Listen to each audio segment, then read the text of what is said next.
नमस्कार बच्चों। शिक्षा निदेशालय, राष्ट्रीय राजधानी क्षेत्र दिल्ली। तिथि हमारी है 27 नवंबर 2020। कार्यपत्रक है हमारा 61। विषय है गणित, कक्षा है 9th और शीर्षक है रचनाएं। बच्चों, एक रेखाखंड का लंब संधिभाजक खींचने के लिए हम रेखाखंड के दोनों अंत बिंदुओं से रेखाखंड की लंबाई के आधे से अधिक लंबाई की त्रिज्या लेकर रेखाखंड के दोनों ओर एक दूसरे को प्रतिच्छेद करते हुए चाप लगाते हैं। ये चाप एक ही दूसरे को जिन बिंदुओं पर प्रतिच्छेद करती है उन्हें मिलाने पर दिए हुए रेखाखंड का लंब संधिभाजक प्राप्त होता है। एक रेखाखंड का लंब संधिभाजक रेखाखंड के दो बराबर लंबाई के भागों में विभाजित करता है और उस रेखाखंड पर लंब होता है। आइए इसे एक उदाहरण से समझते हैं। उदाहरण 1, 9.5 सेंटीमीटर लंबा का एक रेखाखंड खींचकर उसका लंब संधिभाजक खींचा। एक रेखाखंड AB = 9.5 सेंटीमीटर खींचिए। दूसरा, AB को केंद्र मानकर 9.5 सेंटीमीटर का आधे से अधिक त्रिज्या लेकर AB के दोनों तरफ चाप लगाइए जो एक दूसरे को परस्पर बिंदु C और D पर प्रतिच्छेद करते हैं। बिंदु C और D को मिलाइए। रेखाखंड AB का CD रेखाखंड AB का लंब संधिभाजक है। बेटा, आप ये चित्र में देख रहे हो, तो आपने यहाँ से A पे ये रखना और ऐसे चाप लगा देनी है। यहाँ पर रख के और ऐसे चाप लगा देनी है, ऐसे ऐसे ऐसी। यहाँ पर भी आप रखोगे तो ऐसे चाप लगाओगे, इधर से और इधर आधे से ज़्यादा करके, और फिर इसको ऐसे मिला दोगे। ठीक है बच्चे।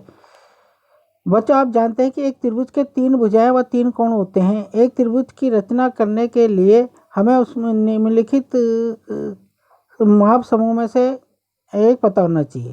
यानी आप जानते हैं त्रिभुज की 3 भुजाएं 3 कोण होते हैं, तो एक त्रिभुज की रचना करने के लिए हमें निम्नलिखित मापों समूह में से एक पता होना चाहिए।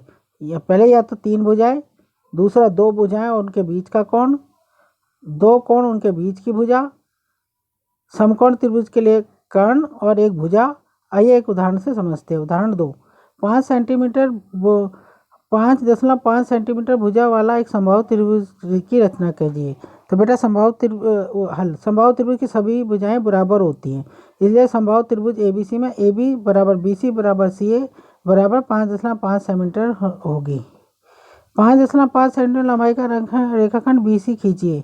B और C को केंद्र मानकर 5.5 सेंटीमीटर त्रिज्या की 2 चाप खींचिए जो परस्पर एक दूसरे को A पर प्रतिच्छेद करती हैं। बिंदु A को बिंदु B से और बिंदु A को बिंदु C से मिलाइए। इस प्रकार त्रिभुज ABC प्राप्त हो जाता है। बेटा देखो, हमने ऐसे यहाँ पर BC आपने एक खींच ली 5.5 सेंटीमीटर की, और यहाँ से ही 5.5 प्रकार में रख के चाप लगाई ऐसे करके, और इधर से भी आपने चाप लगाई और इसको मिला लिया। इस तरह से आपका समबाहु त्रिभुज बन जाएगा। अब आप प्रयास कीजिए इसके ये प्रश्न उत्तर करने। 1, 2, 3। बेटा, मैं पहले बता चुका हूँ। पहले तो आपने पूरी ये वर्कशीट उतारनी है।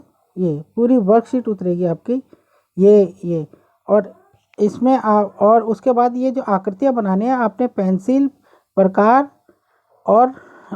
प्रकार का प्रयोग करके ही ये बनाना है। अंत में आप प्रयास कीजिए के प्रश्न उत्तर करने हैं आपने। पहला, दूसरा और तीसरा। कौन कौन से करने? पहला, दूसरा और तीसरा। ठीक है बच्चों, तीनों ही आपने करने हैं। और प्रकार का और किसका प्रयोग करना है? पैमाने का, स्केल का। बेटे, अंत में कोविड के संदर्भ में उचित व्यवहार संबंधी क्या संदेश है? नियमित रूप से अपने हाथों को साबुन और पानी से धोए। और ये बात आपने अपने सगे संबंधियों को भी बताइए, जितने भी जानकार हैं उनको बताइए, और इससे कोरोना से अपने आप को सुरक्षित रखिए और खुश रहिए और सुरक्षित रहिए। धन्यवाद।